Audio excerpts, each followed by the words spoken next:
ونستعين به ونستغفره ونعوذ بالله من شرور أنفسنا ومن سيئات أعمالنا من يهده الله فلا مضل له ومن يضلل فلا هادي له وأشهد أن لا إله إلا الله وحده لا شريك له وأشهد أن محمدًا عبده ورسوله يا أيها الذين آمنوا اتقوا الله حق تقاته ولا تموتن إلا وأنتم مسلمون يا أيها الناس اتقوا ربكم الذي خلقكم من نفس واحدة وخلق منها زوجها وبث منهما رجالا كثيرا ونساء واتقوا الله إن الله كان عليكم رقيبا يا أيها الذين آمنوا اتقوا الله وقولوا قولا سديدا يصلح لكم أعمالكم ويغفر لكم ذنوبكم ومن يطع الله ورسوله فقد فاز فوزا عظيما أما بعد فإن أصدق الحديث كلام الله وأحسن الهدي هدي محمد صلى الله عليه وعلى آله وسلم وشر الأمور محدثاتها وكل محدثة بدعة وكل بدعة ضلالة وكل ضلالة في النار أما بعد خۆشەویستانم ئیماندارانی بەڕێز ئەلەم خوتبەیەدا ئینشاء الله باسی عیبادەتێک ئەکەین کە پەیوەستە بە دڵەکانمانەوە کە زۆربەی زانایان فەرموویانە نیوەی دینە کە ئەوش باسی تەوەکولکردن لەسەر خوای پەروەردگار التەوەکل علی الله تەوەکولکردن زانایان ڕەحمەتی خوایان لەسەر بێ فەرموویانە هو الثقة بالله هو التعلق بالله في كل حال لهمو كاتيكدا لهمو وقتيكدا تو خود تسميلي خواي پروردگار بكي هاتي امري دنيا وقيامتت هيا بيقرني تو بولاي خواي پروردگار پشت بخواي پروردگار ببستي توكلت لسر خدا بيت ولقل اسباب الشرعية كان جيبجي اكي لپاشان دا توکل کردن لسر خوای گەورە بۆیە خوای پەروەردگار لە قورئان دا لە سوورەتی فاتحە کە لە لای کەمەوە ئێمە ڕۆژی 17 جار ئەی خوێنینەوە ئەڵێین إياك نعبد وإياك نستعين والإنابة هو العبادة والتوكل هو الاستعانة بالله أويا يعني أي خوای پەروەردگار دائما بولاي تو أقرين وإياك نعبد كسيتر ناپرستين إلا تو نبيت بولاي تو أقرين وعبادتي تاكو تنهاي تو أكين وإياك نستعين ولدواي عبادتكش دا پشت بتو أبستين توكل لسر خدا دكين بويا فإن الدين استعانة وعبادة دين بريتيا لپشت بستين بخدا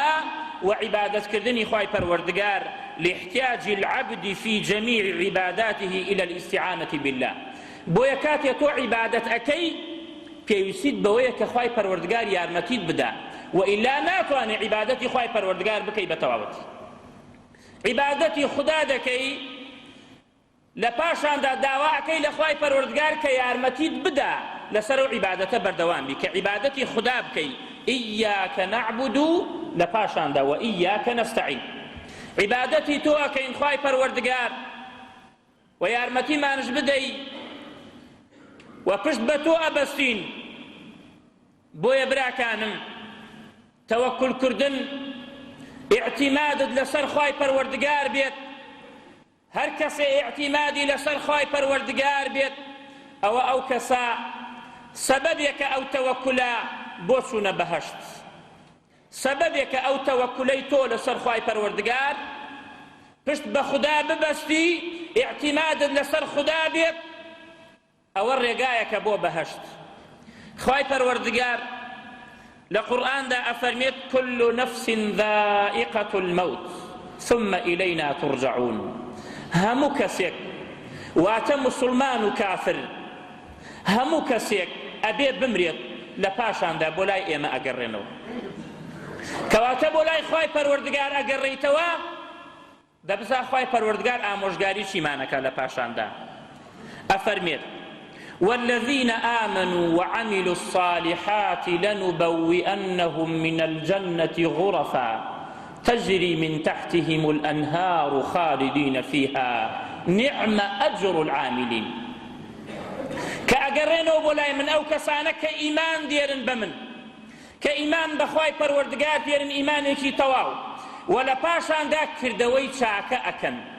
وعملوا الصالحات خدا دا فرمي سيوند بقوري خم لنبوئنهم من الجنة غرفا أيان خينا أو بهشتوا كقصر قصور زوري تاهيا لجروا قصران وتجري من تحتهم الأنهار خالدين فيها هتاي بنمري لو بهشت أمين نوا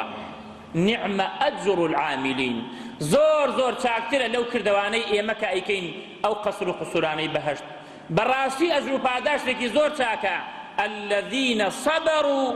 وعلى ربهم يتوكلون أو كسانك كردوكان يان أويا الذين صبروا وعلى ربهم يتوكلون أو كسانك دانيان بخويان قردوا كآرام قرن كصبر أقرن لسر مصيبت لسر عبادتي خواي پروردگار صبري قركا لسر وشتاني كخواي قورا ليتي حرام كردوا صبري قركا وعلى ربهم يتوكلون وتوكل أن سر خواي پروردگار أو كسانا بويا پیغمبر صلى الله عليه وسلم لحديث يقدا كأفرميت إمامي مسلم وإمامي بخاري بوماني الروايات كردوا أفرميت عرضت علي الأمم همو أمتكان بيني شاندرا كاتي صرم برثة وقل سيرم كر رشايكي قال يزور هيا وتمرنق أما أمتكين من بيتشك أمتي في غمر صلى الله عليه وسلم قال يزورا أفرميت واقو ما نمبرتك أو أمتي منها وتم أوت شيء وكان أو موسى يا سلامي خايل سربي لقل أمتك يا زياتر سلم برز وقت سيرم كل سواديكي زور عظيم رشايكي زور وكان أما أمتكيتوا ولا أمتكيتو أي محمد صلى الله عليه وسلم حفتا هزار كس أسنا بهشتوا ببيع حساب وببيع عذاب لروايتي كتير صحيح دا أفرميت هتا أو نداوام لخوا كرت خدا فرموي هر يكي لو حفتا هزاري تر أبا يعني كحفتا هزار ضربي حفتا هزاري بكين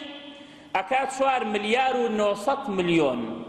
لأمتي محمد صلى الله عليه وسلم أتشنا بهشتا وببيع حسابه ببيع عذاب شوار مليار ونوصط مليون بەڵام وادانن کە ئێستاکە هەموو سەر ئەرز ڕەنگە 5 ملیار بێت لە زمانەی پێغەمبەر صلی الله عليه وسلم هەتاوەکو قیامەت هەڵەسیە ئەمە ئومەتی محەممەد صلی الله عليه وسلم هەر یەکێ لەو 7,000 کەسە 7,000 کەس تری ئەباتە بەهەشتەوە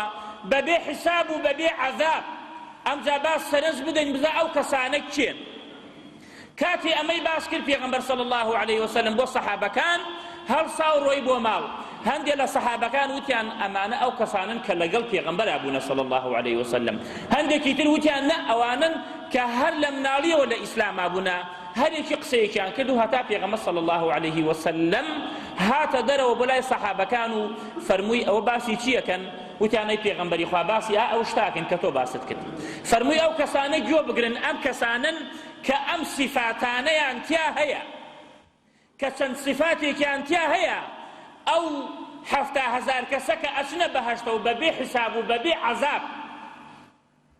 الذين لا يسترقون لا يرقون شاتوا لمسلم بلام شاذة وضعيف الذين لا يسترقون ولا يكتوون ولا يتطيرون وعلى ربهم يتوكلون أم شعر صفاتي أنت يكي لو صفاتان لا يسترقون كأويا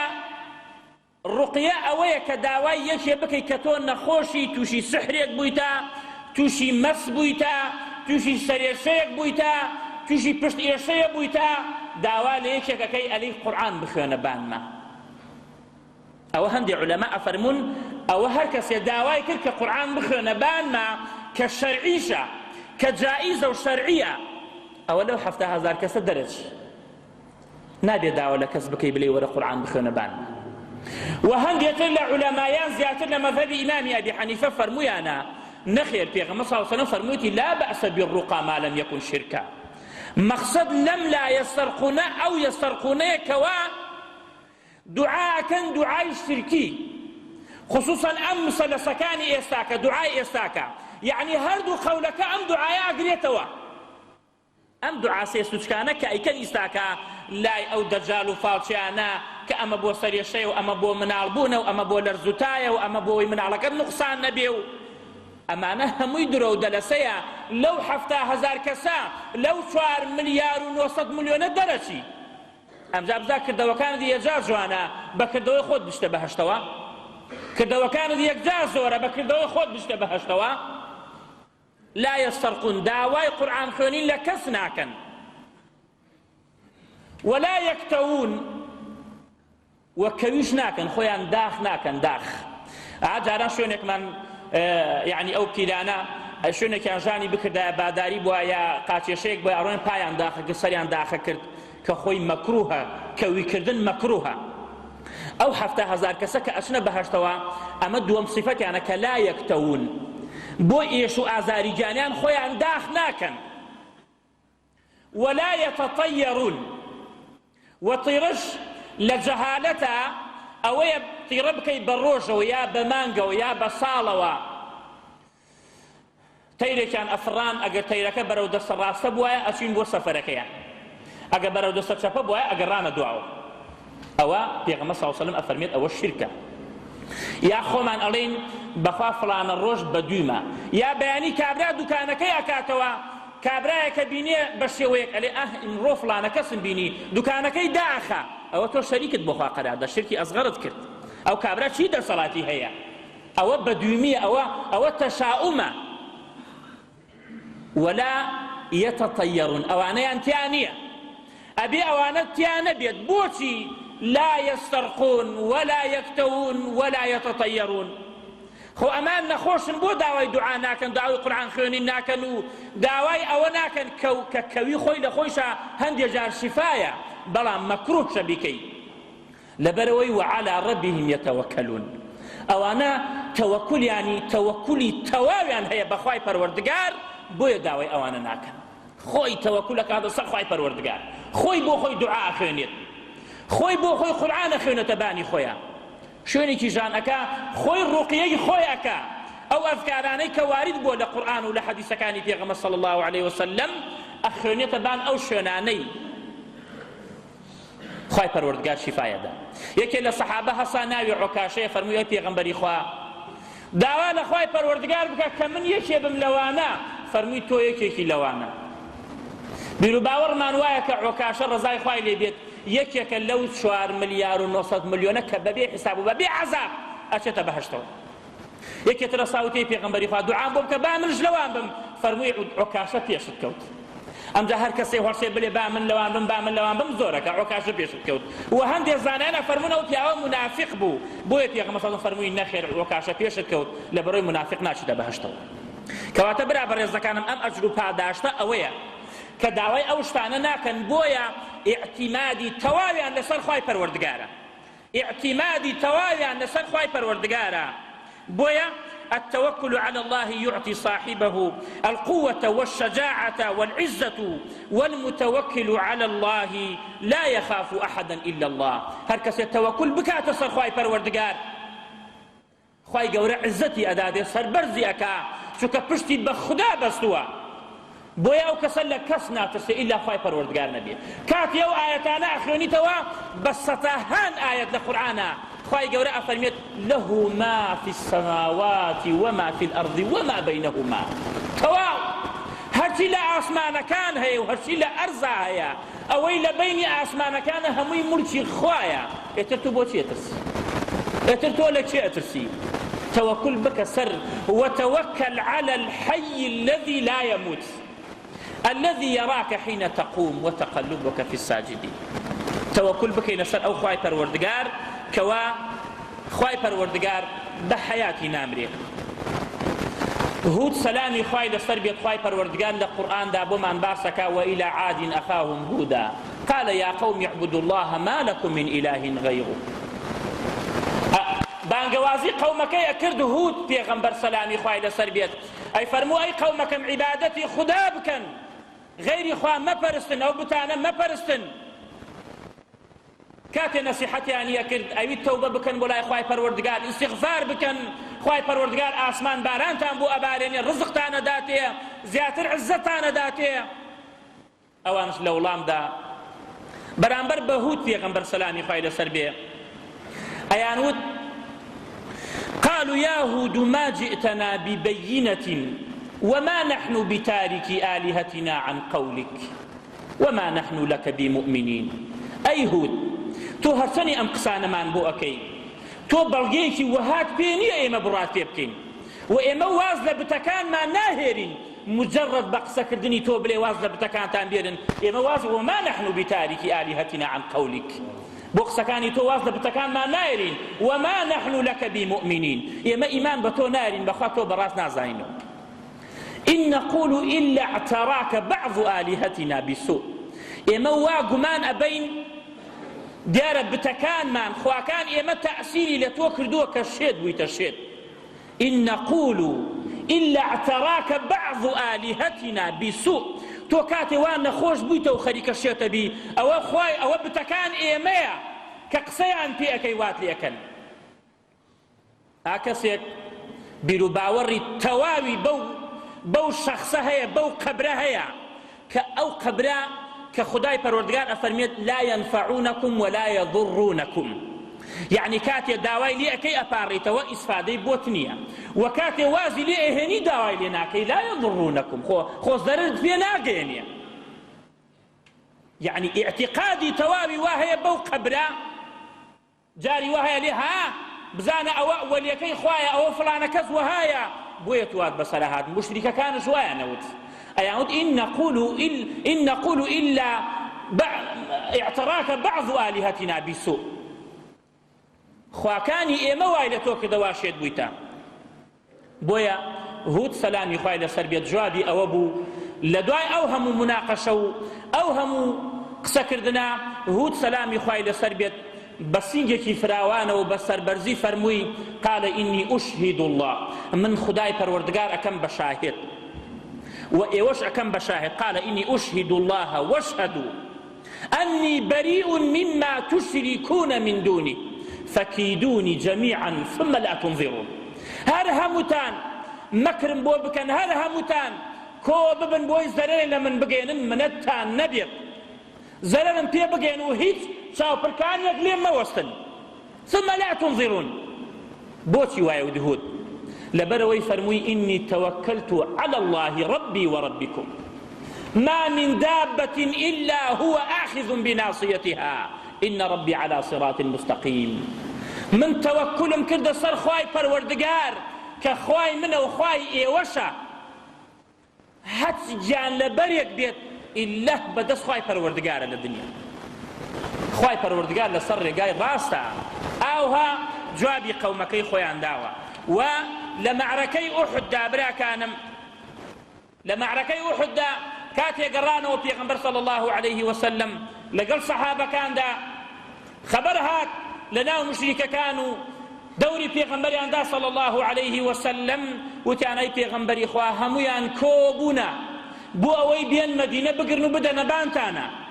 هەر هەمویان کۆ بوونە و چەک و ئەسلیحەیان و بەتەمان بێن مەدینە بگرن. بۆیە عەبدوڵای کوڕی عەباس وەکو لە صحیحی بوخاریە هاتووە ئەفەرمێت حسبنا الله ونعم الوكيل قالها إبراهيم حين ألقي في النار وقالها محمد صلى الله عليه وسلم كاتي وتيان واخلشي كوبونا بو أوي بين مدينة بقرن خواهي پروردگار و آياتاني دا قردو إيماني پیغمبر صلى الله عليه وسلم وهابو إيماني أو صحابان وهابو كالذين قال لهم الناس إن الناس قد جمعوا لكم فاخشوهم ليان بترسن أوانش فزادهم إيمانا وقالوا حسبنا الله ونعم الوكيل. ئەوانش ئیمانیان بەرزەوە بوو ئیماندارەکان کە وتیان لە خەڵکی بترسن واوەتەمان بێن مەدینە بگرن، وتیان حەسبونا الله، خدا بەسمان بێت و باشترین وەکیل خوای پەروەردگارە، خدا بەسمان بێت. فانقلبوا بنعمة من الله وفضل، گەڕانەوە بۆ ناو شاری مەدینە بە سەربەرزی خوای پەروەردگار، وەلەم یەمسەسهم سوء، هیچ تووشی ناخۆشیەک نەهاتن. بۆچی؟ لەبەرەوەی وتیان حەسبونا الله ونعم الوكيل. ئێمەی مسلمان کاتێک کەسێک بە شێوەیە قسەیەک تێنێت با یەکەم قسەمان ئەو ببرین حەسبونا الله ونعم الوكيل، خوای پەروەردگار بەسمان بێت، خوای پەروەردگار پەنا و پشتمان بەس بێت. بەس نییە خوای پەروەردگار کە تەوەکول بکەینە سەر خوای پەروەردگار بەڵێ بەسە خەڵکی چی ئەکا با بکە، جواب و قسە چۆن پێبا بێت. خوای پەروەردگار ئاوها ئیبراهیمی سەرخست کاتێ ئیبراهیم ئاگریان بۆی کردەوە سەلامی خوای لەسەر بێت، ئەمە نە ئاگرەکە بە قەوەت و زۆر بوو هەتا وەکو لە دوورەوە بە مەنجەنیق فڕیان داوە ناویە، لە ئاسمانەی فەرموو حەسبی الله ونعم الوكيل، خدای پەروەردگار بەسم بێت، باشترین وەکیلی من خوای پەروەردگارە. ئەوە بوو خوای پەروەردگار بە ئاگرەکە ئەفەرمێت یا نار کونی بەردەن وسەلاما عەلی ئیبراهیم. عەبدوڵای کوڕی عەباس ئەفەرمێت ئەگەر خوای پەروەردگار نەیفەرموایە ئەی ئاگر سارد بە بەڵام ساردێکی سەلامەت، ئیبراهیمی ئەماسان لەسەرمان لەناو ئەو ئاگرەیە. یا نار کونی بەردەن وسەلاما عەلی ئیبراهیم فەئەرادوا به کەیدا. بۆیە خوای پەروەردگار ئاوا سەربەرزت دەکا ئەگەر تەوەکل بکەیتە سەر خوای پەروەردگار. بەڵێ تەوەکل کردن لەسەر خوای پەروەردگار، ئیعتیمادت لەسەر خوای پەروەردگار بێت بۆ ئیشی قانجازت و بۆ ئەو شتانەی کە زەرەر لە خۆتی بکەیتەوە، ئیعتیماد بکەیتە سەر خوای پەروەردگار، سەبەبێکە بۆ خێری دنیا و قیامەت. پێغەمبەری خوا صلی الله علیه وسلم کاتێ دەرئەکرێنە مەدینە، هیجرەتەکە لە مەکەوە بۆ مەدینە، هاوڕێیەکی لەگەرە کە ئەبوو بەکری سدیقە ڕەزای خوای لێ بێت، ئەوە تا مشریکەکانی ئیعلان دەرەکەن هەر کەسێ محەممەدم بۆ بهێنێت 200 حشتری ئەدەینێ، هەر کەسێ ئەبوو بەکرمان بۆ بێنی هاوڕێکەی 100 حشتری ئەدەینێ، ئەگەڕێن شاخ بە شاخ و کون بە کون و دۆڵ بە دۆڵ، بۆ ئەوەی پێغەمبەر صلی الله علیه وسلم لەگەڵ ئەبوو بەکرا بدۆزن و ڕەزای خوای لێ بێت. ئەچنە غاری فەورەوە، غاری فەور کە ئێستاکە مەوجودە، لە غارەکەیە ئەبن 3 ڕۆژ، ئەلەو غارە نازولێنەوە، مشریکەکان تێنە دیار غارەکە. ئەبوو بەکری سدیقە فەرمی ئەی پێغەمبەری خوا خۆسەی پایان بکەن ئێمە ئەبینن، خۆی ساکە بەس سەر شۆڕۆ بکەن ئێمە ئەبینن. پێغەمبەری خوا صلی الله علیه وسلم ئەمەندە تەوەکولی بەخوای پەروەردگار بوو، ئەی فەرموو تۆ گومانت چۆنە ئەی ئەبوو بەکر، ئێمە دوو کەسین خوای پەروەردگار سێیەممانە، ما ظنك باثنين الله ثالثهما إلا تنصروه فقد نصره الله إذ أخرجه الذين كفروا ثاني اثنين إذ هما في الغار إذ قال لصاحبه لا تحزن إن الله معنا. خواهي پروردگار لقل معنا بلام آية لديار غارك أرين قوايا عنكبوت هاتوا جالجالوي خوي كده خانيجي خوي كده يعني أو تيرو تواني عنكبوتك وكوتر هاتوا اللي ولا عنيك روتيان بابا أمش كوتك كون أو أنا هم يدرويا بڵێ وەئەیەدەه خوای پەروەردگار سەری خست، خوای پەروەردگار ئیرادەی وەها بوو کە مشریکەکان پێغەمبەر صلی الله علیه وسلم نەبین و سەحابە ئەبوو بەکر نەبینن. بۆیە إذ قال لصاحبه لا تحزن إن الله معنا فأنزل الله سكينته عليه وأيده بجنود لم تروها. هەندێک مەلائیکەی ناردکەوای لێیان کە سەریانی خست بۆ ئەوەی ئەوان نەیان بینن، بەڵێ خوای پەروەردگار وای لێیان کرد. توكلي پیغمبر صلى الله عليه وسلم لسر خوای پروردگار او بو که خوای گەورە لەوێ ڕزگاریانی کرد. بۆیە هەر کەسێ تەوەکل بکاتە سەر خوای پەروەردگار، وەکو خوای پەروەردگار لە قورئانە ئەفەرمێت فبما رحمة من الله لنت لهم ولو كنت فظا غليظ القلب لانفضوا من حولك فاعف عنهم واستغفر لهم وشاورهم في الأمر فإذا عزمت فتوكل على الله إن الله يحب المتوكلين. خواي پروردگار أو كساني زور خوشويت كالتوكل أكن سر خواي پروردگار أبي بخوشويسي خدا أجر توكلت لسر خداي پروردگار بيت وهر كسي ببيت خوشويسي خواي پروردگار بهوي توكلك يوا ئەوە خوای پەروەردگار عەزابی نادا وەکو پێغەمبەری خوا صلی الله عليه وسلم ئەفەرمێت والله إن الله لا يلقي حبيبه في النار خوای پەروەردگار خۆشەویستی خۆی ناکاتە ناو ئاگرەوە دەکەواتە تەوەکل بکەنە سەر خوای پەروەردگار ئیعتیماد مەکەنە سەر کەسی تری فلانە کەس مەسئولە فلانە کەس لە فلانە دایرەیە بەخوا من پارەکەم ئەگەر لە بانق نەبوایە کە ڕیبا بێتە بانی بە هیلاکە ئەچم بەخوا من وەزیفەکەم نەبوایە بە هیلاکە ئەچوم بەخوا من بۆیە نایە مناڵم ببێت لەبەرەوەی گرانیە ئەمانە هەمووی جەهالەتە قەسەم بەخوا خوای پەروەردگار چەند مناڵت بێ ئەوەنە ڕزقەکەت ئەدا ڕزق لە لای خوای پەروەردگارە تەوەکل بکەنە سەر خودا کەی لە برسیان مردی ئەوە دیارە ئەجەلەکەت هاتووە کەس لە برسیان نامرێت بۆیە هەر کەسێ خوای پەروەردگار خۆشی بوێ خوای پەروەردگار عەزابی نادا هەر کەسێ خوای پەروەردگار خۆشی بوێ خوای پەروەردگار خۆشەویستی ئەو عەبدە بڵاو کاتەوە لەسەر ئەرزدا هەموو سەر ئەرز ئەو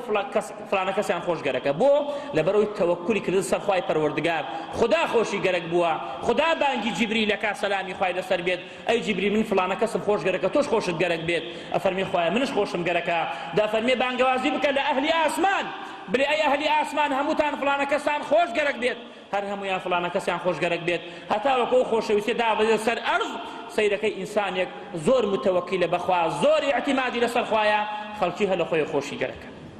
و هەر کەسێ خوای پەروەردگار خۆشی بێ خوای پەروەردگار دوعاکانی قبوڵەکە داوای هەچی بکە خوای پەروەردگار ئەیداتێ وەکو خوای پەروەردگار لە قورئانە ئەفەرمێت خاڵی دووسێ هەم ئەوەیە من توكل على الله رزقه الله بغير حساب هەر کەسێ تەوەکل بکاتە سەر خوای پەروەردگار خوای پەروەردگار ڕزقی ئەدا بەبێ حساب و بەبێ ئەجر خۆیشی نازانێت لەکوێوە پێغەمبەری خوا صلی الله عليه وسلم لە حەدیثێکدا ئەفەرمێت لو أنكم تتوكلون على الله حق توكله لرزقكم كما يرزق الطير تغدو خماصا وتروح بطانا أفرميت أجر بيتو إيوة التوكل بك نصر خواي پروردگار توكلك تواو لرزقكم رزقتان أداتي وكتون أو تيرا كوا تغدو خماصا غدو بيانانا بزق برسيتي زقي نساوة پشتيوه بيانان للانكي خوي درسيو أروا وتروح بطانا تروح يعني إيواران تيتوا بزق فري كواتت توكل لسر خواي پروردگار خواي پروردگار رزق تدا ونكل مالو دا بنشي بلي من توكل المسر خواي إيشو كارناكم نخير أبي وكو أو تيرد درس للانكي خوتو بروي للانكي حتى أقريتوا خواي پروردگار وايلي كردوك أو تيرا بقريتوا إن الله أعطى كل شيء خلق ثم اهتدى خواي پروردگار أو تيرواريكا لو هيلاني خوي درسيو بزق برسيتي يوارا لو لاوتيتو بزق فريتي كواتا توكل كردن سر خواي پروردگار رزق تدا بذي حساب ومن توكل على الله كفاه الله وحماه هر کس يتوكل بكات سر خواي پروردگار بسيتي خواي پروردگار سري أخا خواي پروردگار يارمتي أدا خواي قول القرآن بيروز دا أفرمت أليس الله بكاف عبده لسورة الزمر دا ولا قراءة تراهاتو أليس الله بكاف عباده خواي پروردگار بس نيا كخواي پروردگار اعتمادي بس خواي پروردگار بكينو خواي پروردگار بس مانية كسلمان بخا بلي خواي پروردگار لقرآن دا أفرمت ومن يتوكل على الله فهو حسبه هر كس يتوكل بكات السر خواي پروردگار أو خواي پروردگار بسيتي أقول ما سمعتم وأستغفر الله لي ولكم ولسائر المسلمين فاستغفروه إنه هو الغفور الرحيم بسم الله الرحمن الرحيم وبه نستعين وصلى الله وسلم على نبينا محمد وعلى آله وصحبه أجمعين أما بعد خۆشەویستانم ئیمانداران بابین سەیری پێشەوای خۆمان بکەین سەیری سەلەفی ساڵحی خۆمان بکەین سەیری پێغەمبەران و پیاوچاکان و سەحابە بکەین با بزانین چۆنی بوونە تەوەکولیان بە خوای پەروەردگار چۆن سەریانی خستووە چۆن ڕزگاریانی کردووە بابین بچینە لای دایکی ئیسماعیل سەلامی خوای لەسەر بێت ئیسماعیل هاجەڕەی دایکی لەگەڵ ئیبراهیم پێغەمبەری خوا سەلامی خوای لەسەر بێت کاتێ لە شامەوە ئیبراهیم هاجرەی خێزانی ئەبا و ئەڕۆن بەرەو مەککە لە شاری مەککەدا دای ئەنا شارێکی چۆڵ لە دۆڵێکدا بەبێ ئاو بەبێ زەرعات بەبێ هیچ چۆڵ و هۆڵ بەڵام ئیسماعیل منداڵە هێشتانە دایکی وا خەریکە شیری ئەداتێ تۆزێ خورما لەلایەندا ئەنا و لەگەڵ تۆزێ ئاو ئیبراهیم پشتیان لێ ئەکا و ئیبراهیم ئەکەوێتە ڕێ لەو دەشتا لەو دۆڵە چۆڵە لە شاری مەککە جێیان ئەهێڵێ و ئەڕوا دیارە ئەمە ئەمری خوایە بۆیە ئیبراهیم سەلامی خوای لەسەر بێت ئەو منداڵەی ئەو خێزانی خۆی لەو دەشتە چۆڵە جێ ئەهێلێت هاجرە ئەکەوێتە دوای چەند جارێک بە ئیبراهیم ئەفەرمێت ئەینە تەذهب وتتركنا بهذا الوادي الذي ليس فيه إنس ولا شيء بۆ چۆڕۆی بۆ جێمانە هێڵی لەم شوێنە چۆڵە کە کەسێک نییە بیبینین کە هیچ شتێک نییە لەم دەشتە چۆڵە چەند جارێک دووبارە و سێبارەی ئەکاتەوە ئیبراهیم سەلامی خوای لەسەر بێ بەرناکاتە دواوە لە چوارەمین جارە هاجرە ئەفەرمێت الله ئەمەڕەکە بهذا خدا ئەمری پێت کردووە وا لە ئێمە بکەی بەرەکاتە دواوە ئەفەرمێت نعم بەڵێ خدا ئەمری پێم کردووە دا ئەفەرمێ ئیذەن لا یضەیعون الله خدا گومان ناکا بڕۆ مادام ئەمری خوایە ئیذەن لا یضەیعونا بەتەئکید خوای پەروەردگار گومان ناکە بڕۆ مادام ئەمری خوایە ئیبراهیم سەلامی خوای لەسەر بێت لە وادیەکە ئەچێتە ئەو دیوا و دەست بۆ ئاسمان بەرزەکاتەوە و ئەلێ ربنا إني أسكنت من ذريتي بواد غير ذي زرع عند بيتك المحرم خوای پەروەردگار منت لێرە جێنشین کردووە هەندێک لە زوڕیەتەکەم چونکە زوڕیەتەکانی تری لە شام مابوون ئیسحاق و ئەوە هەندێک لە زوڕیەتەکەم لە شارێکم کەوا هیچ زەرعاتێکی تیان نییە غير ذي زرع عند بيتك المحرم لو شونا شريفة چونکە خبر دراوەتە ئیبراهیمە بێ ئەم شوێنە بکەیتە کەعبە و بکەیتە ماڵی خوای پەروەردگار یا هەندێکە فەرمون لە پێش ئیبراهیم بەیت هەر هەبووە بەڵام ڕوخا بوو تەپڵۆسکایەک مابوو ئەوە عند بەیتیکە المحەڕەمە هەردوو ئەو قەولە هەیە ئیبراهیم دەسەکا بە دوعاکردن ربنا ليقيموا الصلاة فاجعل أفئدة من الناس تهوي إليهم خوای پەروەردگار ئەوەی بەتاک و تەنها تۆ ئەپەرستێ و نوێژەکە دڵی هەندێ لە خەڵکی ببەی بۆ لای ئەو بەیتە شەریفەی خۆت دائیمەن سۆز و ئاوازیان ئەوە بێت کە لەو بەیتە بمێن و لەو بەیتە عیبادەت بکەن زۆر کەس دەچێت بۆ حەج و زۆر کەس دەچێت بۆ عومرە کاتێ تێتەوە ئەلێ ئەرێ چۆنی ئەلێ وەڵڵاهی تەمەنە ئەکەم جارێتر بچمەوە خوای پەروەردگار هەندێ لە خەڵکی بۆیە مفەسرین ئەفەرمون ئەگەر وای نەوتایە هەموو عالەم ڕوویە کرد لەوێ بەڵام فەرموویەتی من الناس تهوي إليهم وارزقهم من الثمرات لعلهم يشكرون خوای پەروەردگار دا ئەم شارە دائما ڕزقی زۆر بێ مێوەهاتی زۆر بێت بۆیە کە موحدین ترین کەسی تیا هەڵکەوت لە زوڕیەتی ئیسماعیلە خۆشەویستترین کەس لە لای خوددا محمد صلى الله عليه وسلم كديني بخلقي جيان كخلقي فيري ديني كرد كخلقي فير أو كرد كيخوا ببرستم شريك بوخوا قرار مدن ربنا ليقيموا الصلاة كواتبرا كانم إبراهيم كوتر يو روش هاجرا هند خرماكا وهند آوكيان خوار وتواوبون برسيبو تونيبو من دالكي إسماعيل هرقري هاجر الراكاتبان شاخێک کە نێزیکترین شاخە لە دەوری مەکە ئەڕاتە بان شاخی سەفا لە بان سەفا سەیر ئەکا سەیری ئەو دۆڵە ئەکا کەس نییە چۆڵ لە بان شاخی سەفا ئەگەڕێتە خوارەوە و ئەڕاتە بان شاخی مەڕوە لە بان ئەو شاخە سەیری ئەو دۆڵە ئەکا بەناو دۆڵەکەیە ئەڕوا کەس نییە ئەلەوێ کراسەکەی خۆی هەڵەکا و حەوت جار بە بان شاخی سەفا و مەڕوا تێت و ئەڕوا کە پێغەمبەر صلی الله عليه وسلم لحديثك دا فرميت فذلك سعي الناس بينهم كاتي خلق أتيبو حج بو عمره أبي أعلوية صفا ومروة حود جار بيتو بروا دايكي إسماعيل حود جار بلبرسيتي وببي آوي ألوية حود جار هاتو الروي بري كاكي ألما نبو جوي لدنجك بو خوي بخوي وتي صح جو بقرا وسكت بخوي أفرميت كاتي جوم قصيكم دنجك كي لولاوا أوش جبريل السلام خوي لسربيت لبان سري آوي زمزم للروايات كابي أفرميت ئەوە تۆ چیەکەی لەم ناوە کێ لێرە ئێوەی داناوە ئەلێ وەڵا ئیبراهیم لێرە ئێمەی داناوە ئەڵێ ئیبراهیم ئێوەی ئیعتیماد کردە سەر کێیە ئێوەی تەسمیل چیە کرد وتی وەڵا تەسمیل خوای پەروەردگارمانی دەفەرمووی کەفاکم دەبەستان بێ مادام تەسمیل ئەوانتانی کرد ئەفەرمێت بە باڵی مبارەکی ئاوهای لە عەرزەکە کرد و یا بە پای ئەلەوێ ئاوی زەمزەم هاتە بان کە ئاوی زەمزەم هاتە بان هاجرە سەلامی خوای لەسەر بێت ئەچێتە دیار ئاوەکە و حەوز بۆ ئاوەکەکە و بەردەم ئاوەکە ئەگرێ و ئەو شتەی کە خۆی پێ بوو ئاوی تای بوو پڕیا کرد و هەمسا ئاوا هات بۆیە پێغەمبەر صلی الله عليه وسلم ئەفەرمێت يرحم الله أم إسماعيل يرحم الله أم إسماعيل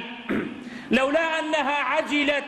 لكانت زمزم عينا معينا أجر أهوى عجلين بوايا أو زمزم الريكر بصر أرز داوكو كان يا وهر الروي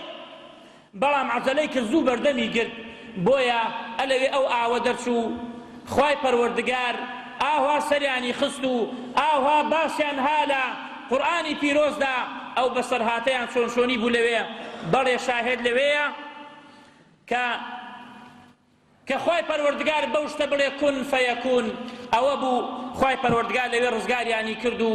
خوای پەروەردگار ئاوی زەمزەمی بەهۆی ئەوان و ئەلێوێ دەرکرد بڵێ براکانە هەر کەسێک تەوەکل بکاتە سەر خوای پەروەردگار خوای پەروەردگار نەجاتی ئەدا و سەری ئەخا بۆیە لەم قسەی تردا کە باسی یەکەن ئەنە حاتەمە الئەسەم حاتەمی ئەسەم منداڵەکانی خۆی کۆ کرد و وتی منداڵەکان من بەتەمای حەجم ئەچم بۆ حەج دەستیان کرد بە گریان وتیان باشە تۆ ئەڕۆی بۆ حەج ئیلا من تەکیلونا تەسبیل کێمانەکەی کێ ڕزقمان بدا کێ خواردنمان بدا یەکێ لە کچەکانی وتی وازی لێ بێرن ئێوە وسکت بن واز لە باوکم بێرن با بڕا بۆ حەج خۆ باوکم لەیسە هو بغەزاق إن الله هو الرزاق خوای پەروەردگار ڕزقمانەدا خۆ باوکمان ڕازقمان نییە وازی لێ بێنن با بڕۆ ئەڵێ باوکی کاتێک چوو بۆ حەج منداڵەکان چەند ڕۆژێکی پێچوو فەبات و جیاعا هەمویان لە برسا خەوتن و وەقام و هەرسان یوبیخون البنتە ئەو کچەکە کاتی وای پێیان وتیان باشە چیمان پێت وت بزا کێ نانمانەداتێ ئیستاکە کێ ڕزقمان بۆ تێنێت ئاوا کچەکەیان عەتەبە کرد و تەوبیخیانە کرد هەتا وەکو ئەو کچە بەڕێزە دەستی کرد بە گریان و دەستی کرد بە دوعاکردن و وتی اللهم لا تخجلني بينهم خوایە ئاوا عەتەبم لێ نەگرن خوایە سەرمان بخەی خدا فریامان بکەوی ئەفەرمێت بۆ بەیانی ئەمیری ئەو شارە مەلیکی ئەو شارە هادایە بەردەم ماڵێکە وتی تونیمە بچنانی ئاوم بۆ بێرن لە ماڵی حاتەمی ئەسەم هەندی ئاویان بۆ دەرکرد لە ناو کوزێکدا ئاوێکی سارد کاتێ خواردی وتی دار من هذا ئەمە ماڵی کێیە وتیان ئەوە ماڵی حاتەمی ئەسەمە ئەڵێت کیسەیەکی دەرکرد و پڕی پارەی ئاڵتون بوو بۆیانی فڕەدا بە وەزیرەکانی دەور و پشتی خۆی وت ئەگەر هەر کەسێ منی خۆشگەرەکە با وەکو من بکە هەر هەمووانەیەکی کیسەی ئاڵتوینان تێکرد و فڕیاندا بۆ ماڵەکە کاتێ پارەی زۆریان بۆ خڕ بوو بە حەیاتی ئەوەنە پارەیان نەبووە لەوێ کچەکە دەستی کرد بە گریان دایکەکەی پێی وت ئەوە تۆ لەسەر چی ئەگرێی ئەوە تو بۆچی ئەگرێی وقد وسع الله علينا خوای پەروەردگار قاپی خێری لێمان کردەوە خوای پەروەردگار ڕزقی زۆری بۆمان نارد تو بۆچی ئەگرێی فقالت مخلوق نظر إلينا فاستغنينا أي فما ظنك بالخالق الذي سخر لنا هذا المخلوق فعطفه علينا کچەکە دەستی کرد بە جوابدان فەرمووی دایەگیان ئینسانێکی مەخلوقە کە ئاوا ئێمەی بینی دڵی بەرامبەرمان جولاو ئەمەنە ئاڵتوینی دا پێمان ئەی گومانتان چۆنە بەرامبەر بەو خوایەی کە ئەو مەخلوقەی ئاوا لێ کردە بۆ ئێمە کە دڵی نەرم کردە بەرامبەر بە ئێمە کە ئەوەنە ئاڵتونمان بداتێ ئەوە ئەو خوایەیە کەوا ئێمە پشتی بێ ئەبەستین